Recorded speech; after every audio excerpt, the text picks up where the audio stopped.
Sa kaugnay na balita, tiniyak ng Armed Forces of the Philippines na limitado lamang ang nakuhang impormasyon ng ilang Pilipino na naaresto kamakailan dahil sa hinalang pag-espiya para sa China.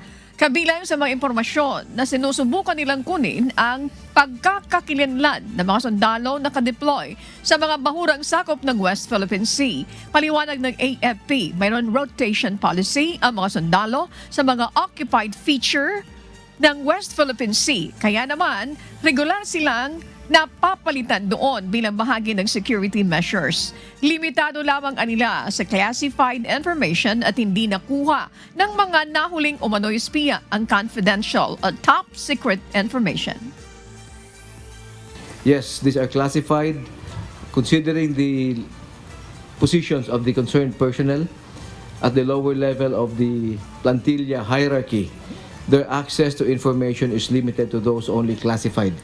We have classifications for our information: classified, confidential, secret, and top secret. Their access level was to classified information.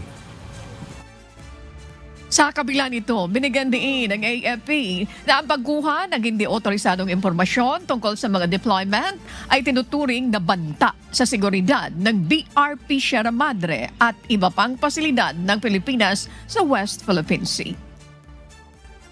The gathering of unauthorized information to an adversary is considered a threat. We have detected the threat and we have stopped it.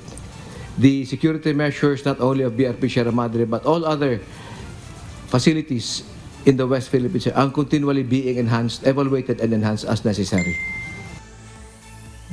Dahil dito, patuloy na pinaigting ng Armed Forces of the Philippines ang mahakbang sa seguridad, maging ang rotation ng mga sundalo sa mga occupied feature upang hindi makompromiso ang mga masiselan at sensitibong impormasyon.